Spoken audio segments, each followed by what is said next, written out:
Vamos começar pela Marta, como eu já disse, ela é do Grupo de Trabalho de Povos e Comunidades Tradicionais, da Gerência Técnica do Censo Demográfico e da Diretoria de Pesquisas do IBGE.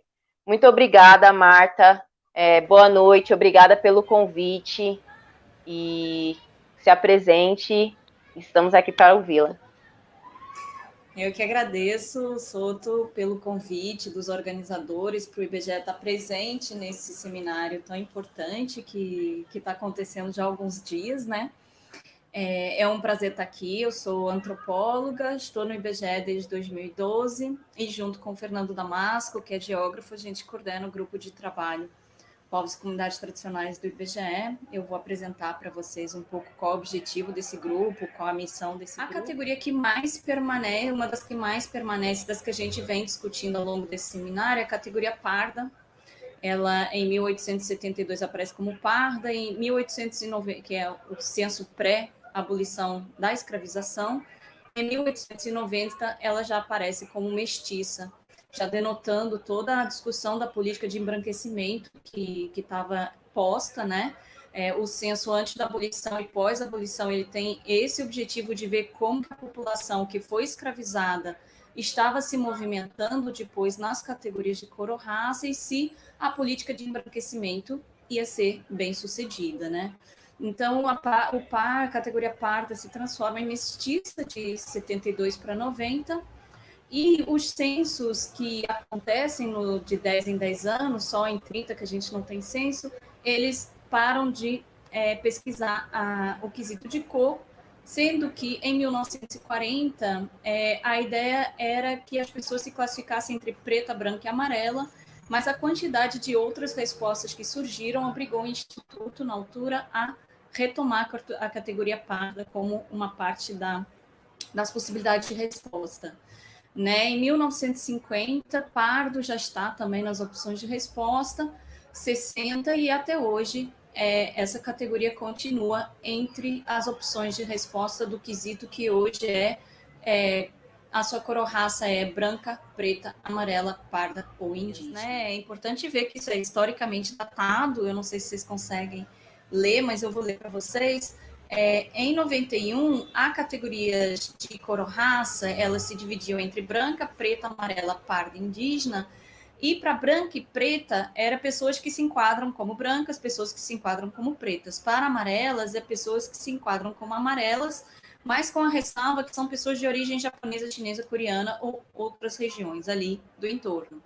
E para parda, é a pessoa que se enquadrou como parda ou que se declarou como mulata, mestiça, cabocla, cafusa, mameluca, termos que vocês discutiram amplamente nesse seminário com o quanto de violência semântica, simbólica e eles estão envolvidos. E indígena, a pessoa que se enquadrou como indígena ou se declarou como tal, vivendo em aldeamentos ou fora deles. Em 2010, como a gente tinha uma novidade, que era a inserção da pergunta sobre etnia indígena e língua indígena falada, era necessário fazer um teste numa terra indígena, onde a gente soubesse que a maioria das pessoas que fossem responder o questionário seriam indígenas. Então, o teste começa e o cacique da terra é o primeiro a responder.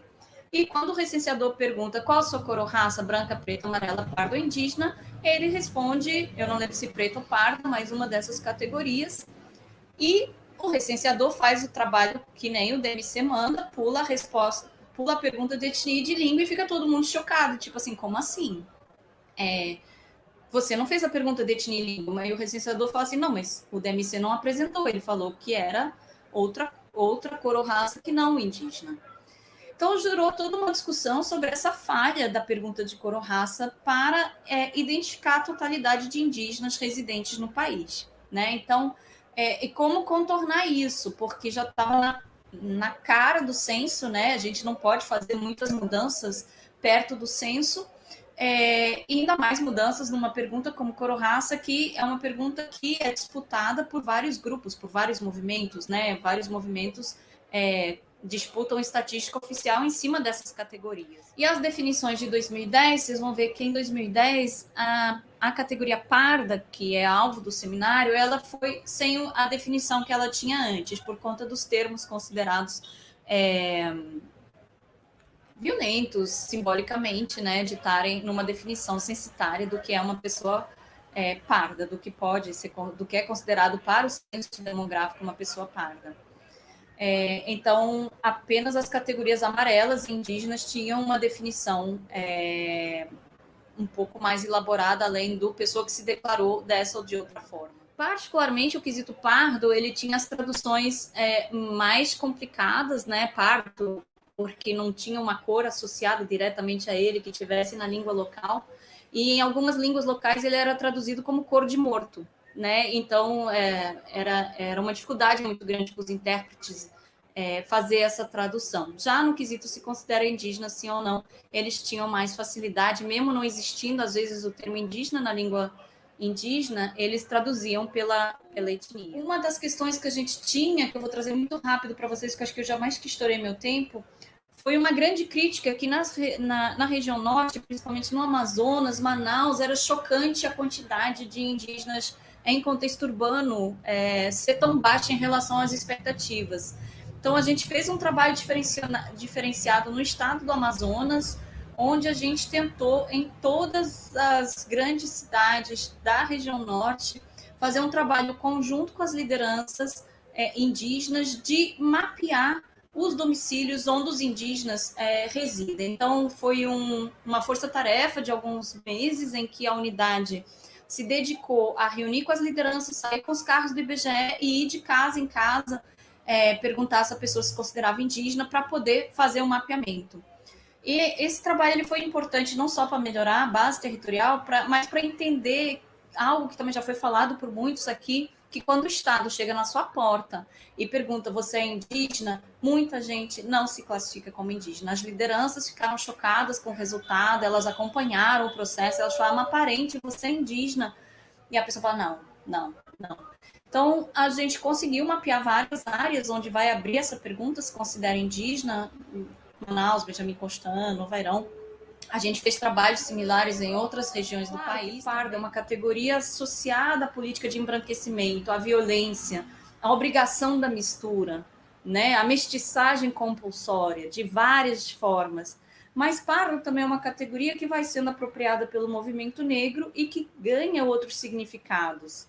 Hoje, parte do movimento negro está lutando para que os negros se declarem pretos no censo.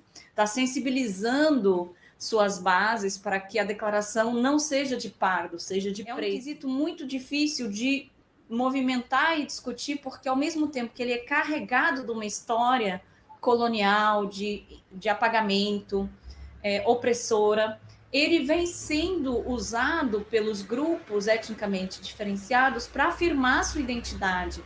Para os indígenas dizerem que são 305 etnias no Brasil, 275 línguas indígenas faladas. Então, é um instrumento importante de luta também. E eu acho que é importante também entender a importância da autodeclaração. Todo censo é autodeclaratório. E a gente presenciou no início desse ano uma tentativa de atacar a autodeclaração por parte de uma resolução, a resolução 04/2021 da FUNAI, onde se limitaria quem tem direito às políticas públicas. Então, eu acho que é importante entender como que a gente faz o debate, como que a gente discute os problemas das categorias, das dificuldades de afirmação nas categorias do censo, sem jogar fora um instrumento de luta de vários segmentos da sociedade. Então, retomando a pergunta da Janete, eu acho que seria importante a gente desdobrar a discussão para entender melhor por que estão sendo invisibilizados os remanescentes da diáspora indígena pindorama no censo. Eles não se classificam como indígenas, eles não se entendem como indígena, ou é toda essa história de violência, de relação com o Estado difícil que essas pessoas têm, que os levam a não querer se identificar como indígena quando o recenseamento chega. Essas pessoas, caso elas tenham duas perguntas, que é a cor ou raça, e você se considera indígena, elas se sentiriam mais dispostas a se identificar? Então, eu acho que o próximo censo ele vai trazer muitas respostas. A gente fez um esforço muito grande de tentar localizar as pessoas que se consideram indígenas no território como um todo, muito para além do que... eu já estou fazendo a consideração final, gente, para abreviar o nosso tempo. Então, a gente está fazendo esse esforço de muito além das terras indígenas, de tentar entender as diferentes territorialidades indígenas para que o máximo de pessoas que podem ser indígenas, podem se identificar como indígenas, tenham a oportunidade de responder as duas perguntas, que é sua cor ou raça é branca, preta, amarela, pardo ou indígena, e, caso não respondam indígena, primeira, responderem se consideram indígenas.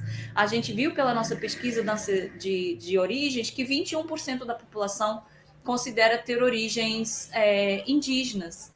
E a definição de pardo, realmente, que o IBGE utiliza e que vai utilizar no próximo censo, ela pensa a categoria parda como pessoas que se declaram pardas ou que acionam a mistura de duas opções de cor ou raça, preta, parda ou indígena, ou branca, preta, parda ou indígena. Então, é uma categoria que abrange as pessoas que não se enquadram nas outras categorias de cor ou raça e que permite que pessoas que não se pensam brancas, nem se pensam pretas, nem se pensam indígenas, nem se pensam amarelas, tenham uma categoria para poder escolher. Vai ficar assim para todo sempre? Eu acredito que esse censo vai nos mostrar os caminhos e, seguido dele, a gente vai precisar fazer uma nova PSERP, uma nova pesquisa sobre a percepção da população sobre sua identidade étnico-racial, para pensar o que muda para o próximo censo. O IBGE tem demandas de 28 povos e comunidades tradicionais para entrar no censo. Então, se isso acontecer, se a gente conseguir dar conta de todas essas demandas identitárias, o bloco que hoje já não é mais cor ou raça e é identificação étnico-racial pode crescer no futuro. Para isso, a gente precisa de um diálogo e de uma aproximação com esses grupos, conhecer sua territorialidade, conhecer como pensam e como pensam a sua forma de afirmar sua identidade perante o Estado. Porque uma coisa é uma liderança chegar e perguntar para um parente se ele é indígena, outra coisa é o Estado chegar e perguntar para uma pessoa se ela é indígena. A gente verifica que quando um guia indígena está presente, muitas vezes o informante olha para o guia para perguntar se pode responder, se é seguro, se não é um problema, se isso não vai dar problema. Então, a gente sabe que tem toda essa questão. O que o próximo censo vai tentar mostrar é se com as inovações metodológicas que a gente está fazendo, com treinamento diferenciado, tentando criar mais sensibilidade nos nossos recenseadores para lidar com a alteridade, um treinamento também voltado para explicitar para todos os recenseadores que eles vão encontrar indígenas e quilombolas dentro e fora dos seus territórios, em áreas urbanas, em áreas rurais. Então, tentar desmistificar várias ideias do que é o indígena através do treinamento, as fotos que a gente apresenta, as narrativas que a gente faz. Eu acredito que é importante manter o diálogo com as pessoas que estão, nesse momento, pensando como melhorar as estatísticas sobre os indígenas, principalmente em contexto urbano, em movimento de ressurgência, a partir não de jogar fora o censo, que é um instrumento de luta, e que é um instrumento de disputa, assim como o movimento negro está disputando a categoria, o movimento indígena também está disputando que os pardos não são só negros, né? E outros grupos estão disputando outras categorias.